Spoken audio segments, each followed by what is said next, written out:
Thank you so much to you both for those great presentations. And as I said, for those of you who arrived a little late, we had a full day workshop today, so there's lots of experts in the room that we certainly want to engage in the conversation. So I'll just offer, I guess, a few, maybe one or two questions to get us started. And I guess I was struck by two things in the presentations. One, that you both brought us to AI as a place of dynamism, right, and as opposed to a place of determinism. So part of this was in Pedro's framing of ethics changing AI and AI changing ethics, and I think that is actually a really important kind of dual way of thinking of it in a way that we don't.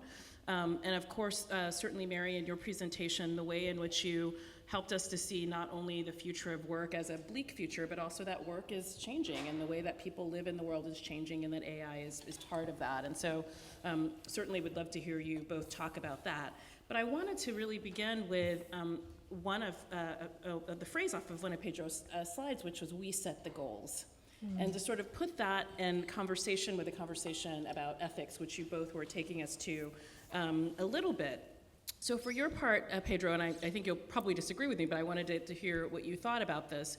I mean, you referenced the Reformation, you referenced the Amish and the like, and I thought that your idea of AI and its future was a bit like an immaculate conception, if we want to like really push the sort of religious metaphors, that sort of AI comes, it has no future, it has no past, it has no parents, when in fact we know that it drags all of this history, all of these kind of social kind of implications, political life, even thinking about the clerics that you're talking about would be sort of brought in to it. And then for you, Mary, I wanted to sort of think about where you were leading us at the end. We're thinking about the sort of, maybe professional ethics and how we think about ethics upstream. I think we are, part of what we've been missing in some of our conversations as a society, I think, is the dynamism piece that you both have in your presentations, and this sort of sense that we need to be able to think about together ethics in a kind of upstream place and not just things happen and then we say like, oh, what's the ethics? And so I would love to hear your ideas about how you're thinking about that and the world of CS and engineering as it's changing. So I do not think that AI is an immaculate conception. Quite the opposite. AI is whatever we do with it, which is why we need to figure out what it is that we want to do with it. And it's a two-way street, right? And in a way, what I'm trying to do with this, what I try to do, in this talk is, we've looked a lot at one side of that street, but we also want to look at the other. But at the end of the day, what happens, and what is really interesting and important, is when you put the two together, there's a loop. And that loop can take us to very unexpected places. And all the sociology, all the politics, all the economics, all the psychology, that is all in there, right? And, and AI isn't going to lead us to some beautiful, utopia. Quite the opposite, right? It's just going to lead to, like somebody, at a conference the other day, there's something like this. I asked myself, will AI lead to better ethics? And I said, I don't know. I just think that it will lead to different ethics. Probably the people of then will think that the ethics is better, and we looking at them might think that they're worse.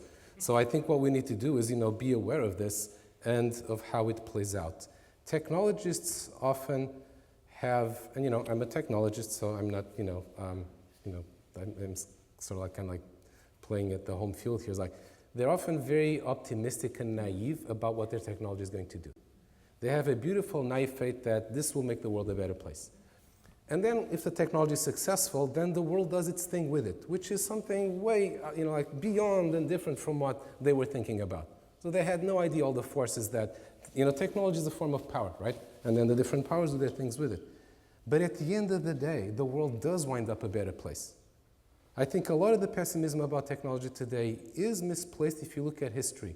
Historically, technology in the last 200 years, for example, has made the world an incomparably better place. But not because we decided everything would be okay. It's because we actively went about making the good applications happen and stopping the bad ones, and that's all we have to do with AI.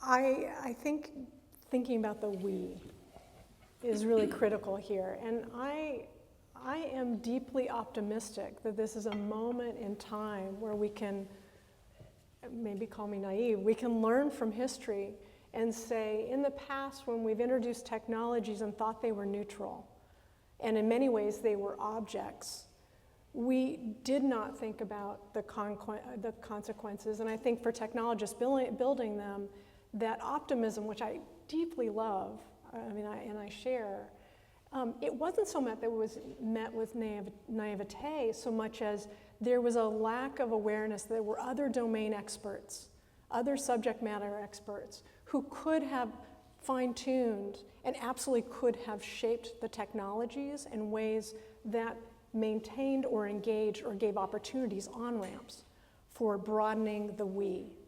And so particularly with AI and for systems that I would say are what's fundamentally different, if I was ever going to make a claim about anything fundamental or different, is that these are deeply social systems. We're building social environments. We're building connections that facilitate people connecting in ways they've never been able to connect before. That's quite different than the closed technological systems that were also social, but we're not building out social environments in the ways that they are now. So you could say it both expanded a deep need for redefining who is the we. And to connect it to the question you asked me, it is precisely the moment for technology companies like mine to ask the question, how do we make sure we have the right subject matter experts to expand who we are defining and setting an agenda for what these technologies can do? Because what they do will be deeply social in nature. They will not just spread information, they are literally going to facilitate or cut off communication. And that, I think, tracking that, we are not just talking about flat files. We're talking about building out how we connect with each other. That there is no greater time to think about expanding that we and the responsibilities of tech companies and engineers and computer scientists to think about what are my professional obligations to include people who have the expertise to help me understand an application that has societal impact. Because in most cases, CS and engineering people are not trained in political science, anthropology, and sociology, or history, or critical race theory. And we actually need all of that domain expertise, not the least of which also the community-based organizations that will feel the blunt end of anything we build at the table, talking about what agenda do you want to set? Because otherwise it's just projection. Yeah, so I wanted, about my Immaculate Conception point really was, Pedro, about your kind of inevitable future. So there's now, and then this is the future. And so, and harking back to your we set the goals point, which was a sort of a provocation around what might be other futures that we could have, and they might not be the ones that you suggest for us. So that was, you wanted to talk about that. So before we open up, I want to talk about bias, because that tends to be the way that we talk in the public sphere about AI. So we talk about, you mentioned a little bit technical, there's kind of technological bias, there is the sort of historical and social bias that is ported into training data sets, whether they come from the DMV or from the criminal justice system. There was an important paper about 2 weeks ago about United Healthcare and the sort of the data, the bias data that was used there, that was having real live detrimental stakes for people's of health living experiences. And so I wanted to ask both of you to talk about how you think about the bias issue before we open things up. Yeah, so by the way, I'm by no stretch of the imagination do I think that the future that I speculated about is inevitable. Quite the opposite. My goal here is to just get people thinking about what might happen and run away with it. What I feel is that people are not really thinking about it that much, but there's nothing inevitable. We could say like, well, this is really what we do not want to happen, so let's start fighting it. That's one option. On the subject of bias, bias means different things to different people. And it's interesting that in machine learning, bias is actually an essential and important property of an algorithm. And discrimination, another thing that in the general discourse has a very bad connotation, is what a machine learning algorithm does. It's telling apart who gets credit from who doesn't, which Netflix movie you want, et cetera, et cetera. And bias, in machine learning means that the data is not enough. You always have to bring in additional assumptions, whether you're being explicit about them or not. And those assumptions are neither good nor bad, but you can't learn without them. So now the only question becomes like, what assumptions do you put in, and how well does the algorithm work as a result? Now the biases in this sense that machine learning algorithms have are incredibly general things. They have to do with nothing with particular social variables. They have to do with things like continuity of the universe, conditional independence of variables, similarity, et cetera, And what is amazing is that based on these very abstract mathematical biases, if you feed them a lot of data, you get a lot of good outcomes out of that. What I see, unfortunately, today, like almost every day, is claims of bias of the sociological kind in machine learning algorithms that do not have them. So, for example, a famous case is, this ProPublica study about, the Compass system for sentencing that claimed it was biased against African Americans. This has been studied by a bunch of people. It was not biased. The measure that they were using was actually a measure that doesn't make any sense. I'm not sure why they used it, but we actually look at the scores, at the risk scores for recidivism that the algorithm was putting out, and the actual probability of recidivism. There's no bias at all there. So they were actually doing a good job. Were they doing a perfect job? Of course not. You can criticize what they were doing in all sorts of ways. But this is a famous example of bias that continues to be cited that wasn't there. And there's a whole list more of them, like these embedding algorithms that supposedly propagate stereotypes. They are not biased. They're actually painting an accurate picture of the reality that they're seeing. So they're not technically biased. No, they're not. Well, what is the definition? Let me give you a concrete example. Algorithms, some of these algorithms, they associate programmer more with men than with women. Is this biased? The world may be biased. The algorithm that is reporting this, that the world is biased, is not biased. But then there's these papers that have won Best Paper awards on like how to de-bias the algorithm, meaning like how to make those differences go away, i.e. how to distort the world to make it be like what we want it to be instead of what it really is. This is, to me, really dangerous and even Orwellian, right? Well, if there's an equal number of male and female programmers in the world, then great, we're done. There's nothing left to do. So I think a lot of, and again, this really gets to the sociology. People are postulating about algorithms things that they have in mind because of their experience with people. These algorithms do not have those biases. We have a preconception that there's bias everywhere, and the list of bias hallucinations that you see, in the media and even in research papers is amazing. That doesn't mean that real biases cannot be there, but we need to be much, much more critical about discriminating what is bias and what isn't. So we disagree. But importantly, I think the place we disagree is perhaps, is that I want to suggest another paradigm. Because I think one of the challenges of using bias as a framework, there are several.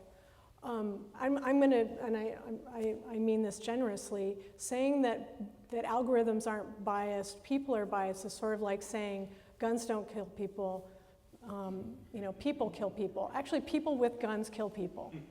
So for me, it's actually important to keep together people who build algorithms produce bias in the systems they build, both because of their own bias, because of the bias of the material they're working with, and where we do agree is it's a reflection and it's arguably a circulation of the bias that organizes all of our lives. So I think I'd rather move to a place that accepts our world is shaped by bias.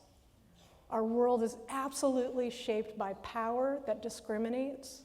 That is the power of discrimination. And what do we want to do about it? And the challenge for me about the framing of bias is often, particularly when I'm talking with my colleagues, is that they desperately want to get the bias out of there. They want to de-bias things. I believe that that's like trying to hold back the ocean with a Dixie cup. Because when you're trying to look at what are the systems of power that are shaping the sorting, the hierarchies that are playing out, you want to ask and go in, like drive into the storm and say, what's going on here? Use it as a diagnostic. So I would rather move away from thinking we're going to de-bias systems and start with the assumption all of our systems are biased. Virginia Eubanks, who wrote a beautiful book called Programmed Inequality, has a fantastic automated inequality. automated inequality has a fantastic point on this. It's like thinking you're gonna park a car that's pointed downhill and it's just gonna not move. It's gonna start careening downhill unless you put on a brake. In the same way that if you don't recognize that every data set, everything we do as people starts from a bias, and that means we're constantly having to figure out what bias is going into what I'm doing right now. I prefer the language of, and I'm testing it out on you all, positionality. It's actually an old term in anthropology, a feminist anthropological notion of we all have a position from which we operate. How do we recognize both the privilege and the disadvantages of that position? And usually it's not about what I did to make my situation better or worse. It's what in our world structures what I am and am not expected or able to do. And none of it is definitive. We're always going to find exceptions. We're always going to find the person who made it on this stage who didn't seem like the typical person who'd be on this stage. But that is not evidence of a lack of bias. It's an opportunity to interrogate, is that exceptional? Why don't I usually see panels that have more men than women? What's that about? You know, those moments of opportunity to reflect on positionality feel like chances to rethink how we talk about bias. So we can move to that place that says, and that's actually why you need people in the mix. What are the biases we're working with? Okay, so let's take a couple of questions. There's microphones. Abby, do you want to come up here? There's some colleagues who were in the workshop earlier. This one here. Yeah. Great. I wanted to thank you both, especially Pedro, if I can, because I learned a lot from you today. I think I learned more from people that say things I haven't heard before, and you've taken some bold positions. That being said, I want to disagree with you. I mean, you kind of addressed it just now, or maybe I misunderstood what you were saying. I don't think it's true that machine learning algorithms don't have bias. I mean, I agree that there can be bias in data sets, but I think that the algorithms themselves, well, it depends exactly what you mean, but like certainly the gradient descent, whatever, that part of the algorithm does have bias. It doesn't have to do with race or money maybe, but we call it implicit bias, and that is a thing, right? But the other part of the machine learning is choosing an objective function. And it seems to me that that is itself, that function reflects a lot of bias, just the choice of it, even if it sounds like a neutral thing. So like, maybe you want to make a machine learning algorithm that like minimizes the number of murders in New York. And that sounds very neutral at first, but even that, I think, maybe is not neutral. Like, it probably benefits me as a person with a PhD a lot more than it would benefit someone. Okay. That's the question. I don't. So the distinction between the optimization and the objective function is very important, right? The optimization, like, you know, stochastic gradient, is an engineering problem. I don't think anybody needs to worry about how that's done. The objective function is the thing that guides the algorithm. And everybody should be aware of the objective function. The objective function is the steering wheel of the car. You don't need to understand how the engine works, but the steering wheel, absolutely.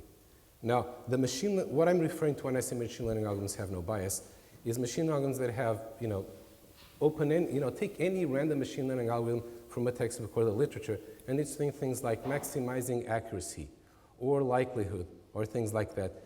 These things have no knowledge whatsoever of sociological bias, of variables like race and gender and whatnot. This is what I was referring to. However, people make those claims of bias against machine learning algorithms all the time, and they're just wrong. Now, I think a lot of that is because there's a lot of confusion between a machine learning algorithm and a learned model. Unfortunately, they do get conflated a lot. The learned model can have biases that came from the data scientists or the data, and there's ways to combat those biases. If we want to combat bias in the model, we need to figure out where its locus is, and the machine learning algorithm is the wrong place to look for. And in fact, I agree a lot with something that Mary said and was also said at our workshop multiple times, which is there are a lot of problems in this world for which there are no technological solutions. And the technologists, in the kindness of their heart, want to have like a technological solution to privacy, a technological solution to fairness. This is an illusion. There is no such thing. There are social and individual choices that have to be made. The role of the technologist is to avoid carefully, as much as possible, embedding their own biases into the algorithms, leaving it open for different people to make different decisions, because they will not all have the same moral views, political views, preferences, et cetera, et cetera. And so, going back to the optimization versus the objective function, the objective function should, like if I want to do, my view of fairness is like, I'm not going to embed a fairness measure into my algorithm. I'm going to make it easy for whoever wants to embed whatever they want into the algorithm. Having said that, I think there's a very important distinction between the learned model and the system that uses the model. I think the goal for the learned model should simply be to be a faithful reflection of reality. The goal of the model is to be accurate. What you are now optimizing with it, whether it's the number of murders or the profit of a business or whatever, that is for the performance system and is up for grabs. But confusing the two, I think, is really dangerous. I completely agree with that. So, okay.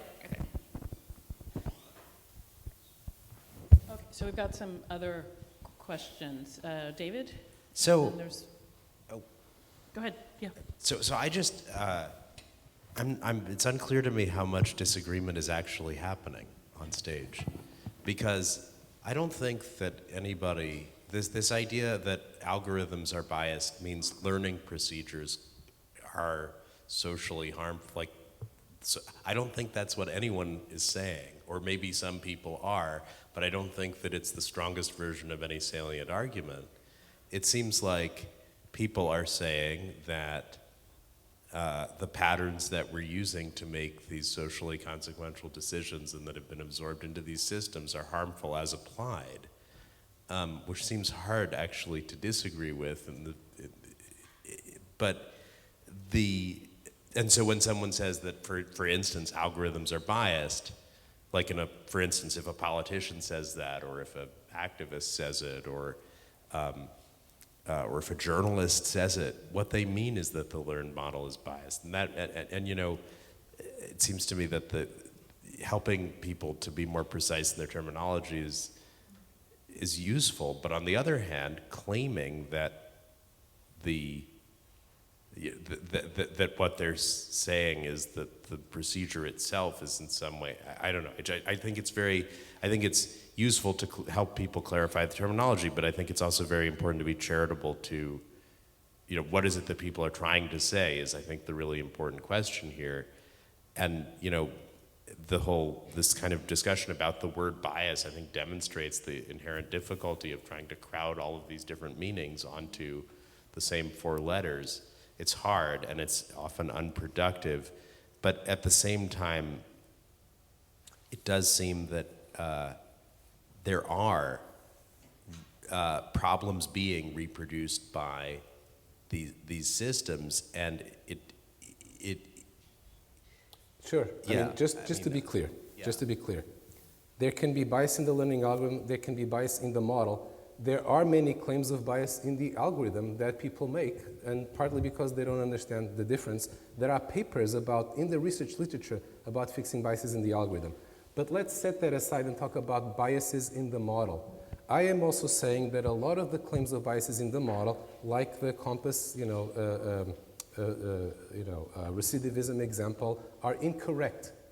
There are claims of biases about the models that are not valid. I'm also saying that. All right, so let's move on. We've got another question. Yep. Thank you, Alondra. I'm thinking about Alondra's comment at the end about that ethics is in an upstream place. Yeah. And it means if we look at, I'm just trying to move forward with what Pedro presented as the vision, the future shock vision, but the future perfect vision of an AI society, which means that there's a consensus of values which leads to the ethical dimensions. Right now, if you look at the reality in front of us and you're saying that the learned models should be a reflection of reality, there's no, clearly, at least in the United States, this is not globally, well, maybe even globally, there is no consensus of values. We may disagree fundamentally with some of the values that we're hearing, but there's no societal consensus, and it's leading to a lot of violence that is completely unethical from some perspectives, driven by a sense of ethics of others. I'm just thinking in terms of the vision that you're presenting and even the changing nature of work, how do we cope with the potential for violence with the lack of a consensus on values that leads to a lack of consensus on ethics? That comes out of this discussion on ethics in society and the future of AI. I've got a suggestion. It's a very practical one because I'm a very practical person.